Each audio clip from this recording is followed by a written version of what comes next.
Easily split video file with Prism.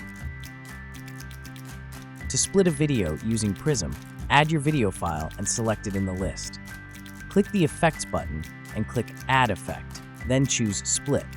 Set the video player cursor to your desired split point on the preview timeline and click Split File at Cursor Position.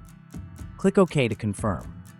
Close the Video Effects dialog and open the Output folder to view the split video. Continue watching for more details on how to easily split video file with Prism.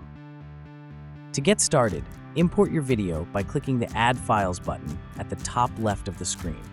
You can also drag and drop the video directly into Prism. Once your video is loaded, you're ready to begin editing.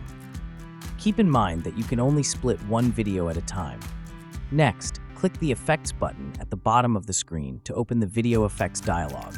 In this dialog, click Add Effect to display a list of available effects. Scroll through and select Split, then click OK to open the Split dialog. On the right side of the Video Effects dialog, you'll see the preview where you can position the video player cursor at the desired split point by clicking on the timeline. You can fine-tune the position by dragging the cursor along the timeline. Once you've selected the right spot, click Split File at Cursor Position, then click OK. Prism will then split your video, creating two new files in the same format as the original. Once the process is complete, click OK to close the Video Effects dialog. The newly split videos will appear in the file list.